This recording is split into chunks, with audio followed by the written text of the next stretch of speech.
मित्रों नमस्कार। आपका बहुत बहुत स्वागत है। मित्रों, आज प्रधानमंत्री नरेंद्र मोदी ने एक इंटरव्यू दिया है और उसमें बहुत सारी बातें कही, जिसमें संसद में जो सुरक्षा में सेंध मारी हुई है उसको लेकर, 3 राज्यों के चुनाव में भाजपा की बड़ी जीत को लेकर, और आज ही प्रधानमंत्री बनारस गए हैं और वहाँ उन्होंने वंदे भारत एक्सप्रेस और नमो घाट का उद्घाटन किया, तमिल संगमम का उद्घाटन किया। तो इसको लेकर आज बात करते हैं। और चूँकि 22 जनवरी 2024 अयोध्या में राम मंदिर के उद्घाटन की तैयारियां बहुत जोर शोरों से चल रही हैं, उस पर भी थोड़ी सी चर्चा करेंगे। तो पहली चर्चा करते हैं प्रधानमंत्री के एक साक्षात्कार पर, क्योंकि ये महत्वपूर्ण है और उन्होंने चुनाव के बाद और जो हमला हुआ संसद पर उसके बाद उन्होंने पहला इंटरव्यू दिया। तो उन्होंने कहा कि ये जो ये हमला हुआ है इसकी गहराई से जांच की जानी जरूरी है और सुरक्षा में जो इसको लेकर जो वाद विवाद चल रहा है वो नहीं होना चाहिए, और घटना के पीछे कौन से तत्व हैं, उनके मंसूबे क्या हैं, यह जानना आवश्यक है। और दूसरा उन्होंने कहा कि जो 370 अनुच्छेद 370 जम्मू कश्मीर से हटाया गया, अभी हमने 5 साल पूरे मनाए, 4 साल पूरे मनाए, और उसमें सुप्रीम कोर्ट का एक महत्वपूर्ण डिसीजन आया है। तो सुप्रीम कोर्ट ने भी इस पर मोहर लगाई है। तो उस पर उन्होंने कहा कि कोई भी ब्रह्मांड की ताकत 370 को नहीं हटा सकती है और विपक्ष को रचनात्मक राजनीति करना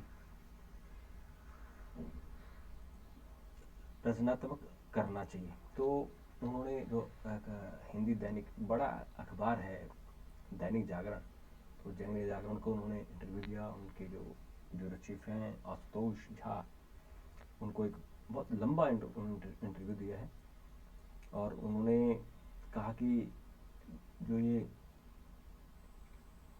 संसद पर हमला हुआ है उसकी गहराई से जांच होनी चाहिए और उसका समाधान का रास्ता ढूंढना चाहिए, और इस पर वाद विवाद की जरूरत नहीं, क्योंकि ये बहुत गंभीर मामला है।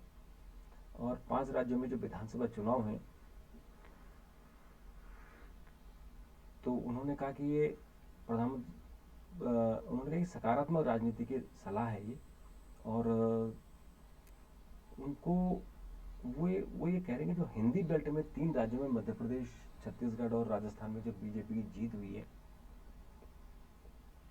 ये सीटों की गिनती नहीं है, बल्कि ये उससे ज़्यादा जो जनता के दिलों को जीतना है। और इसमें उन्होंने कहा कि मैं मेहनत करता हूँ, लोगों की दिलों को जीता हूँ और लोग फिर उनकी झोली भर देते हैं। ये बात उन्होंने कही और ये बात सही है कि इस तरह से जो उन्होंने 3 राज्यों में प्रचंड जीत हासिल की है, उसमें तो ऐसा ही लगता है कि लोगों ने उनकी झोली भरी। और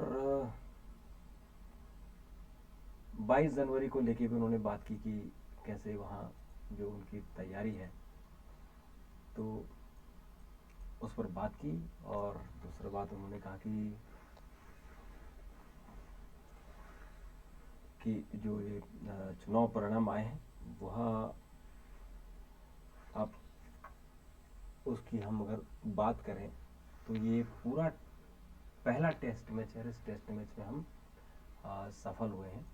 और उन्होंने कहा कि जो लोगों को जो चुनाव में कुछ लोगों के फैलाए गए झूठ को भी ये चुनाव खारिज करते हैं, और जो भाजपा का वोट प्रतिशत है वो तो बढ़ ही रहा है। उन्होंने कहा कि तेलंगाना में भी भाजपा का वोट प्रतिशत रिकॉर्ड वोट प्रतिशत बढ़ा है, और जानते हैं कि 2024 में चुनाव में भाजपा एक बार फिर ऐतिहासिक जीत हासिल करने जा रही है।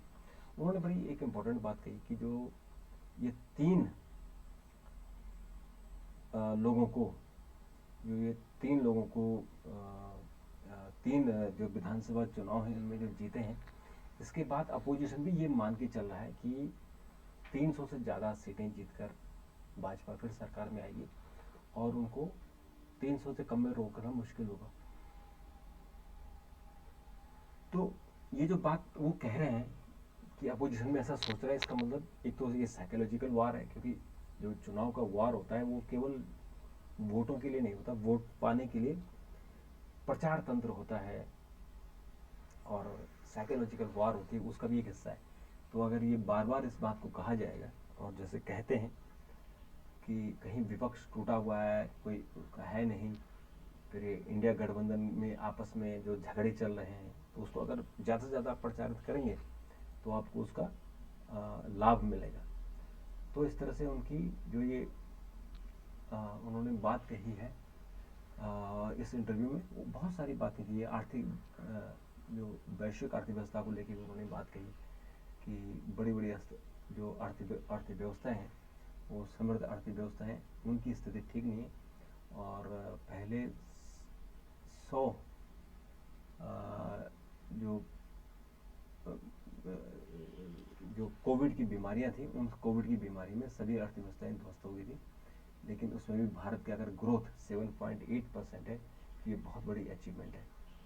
और राम मंदिर के बारे में उन्होंने स्पष्ट तौर पर कहा है कि एक तो उन्होंने कहा गोस्वामी तुलसीदास की उन्होंने एक रामचरितमानस में की उन्होंने दोहा सुनाया कि सफल सकल शुभ साधन साजू राम तुम्ही अवर लोकन आजू। और उन्होंने कहा कि सब लोग इस जो 22 जनवरी का न्योता है वो मुझे मिला है, मैं उत्साहित हूँ और ये पवित्र त्यौहार है। उस पवित्र त्यौहार में मुझे जाने का मन मिला है, मेरे मन में बहुत ही आनंद है और संतोष का भाव भी है। और 2047 की उन्होंने बात की है कि भारत को विकसित भारत बनाना है, और विकसित भारत हम बनाएंगे और उसमें युवा युवतियों को जोड़ेंगे। तो इस तरह से उन्होंने बहुत सारी बातें कही हैं।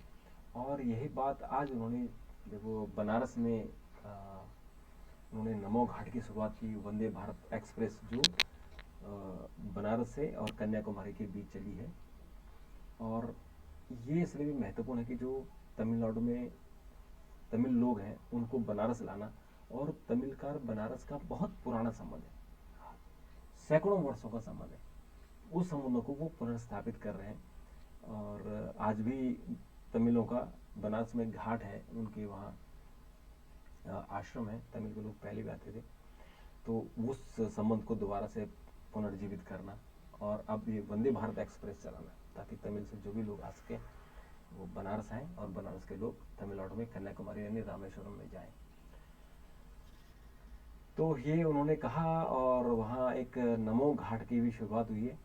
नमो घाट एक पहली बार ऐसा हो रहा है शायद कि प्रधानमंत्री ने अपने नाम पर एक वंदे भारत, एक जो RRTS रेलवे है नमो भारत, वो भी उसकी शुरुआत की थी, और अब नमो घाट की शुरुआत की है। और गुजरात में नमो नाम से एक और चीज़ की शुरुआत हुई। तो ये वो अब उन चीज़ों पर भी अब ध्यान फोकस कर रहे हैं जो उनको अब इतिहास में अमर करेंगे। तो मित्रों, आज तो इतना ही।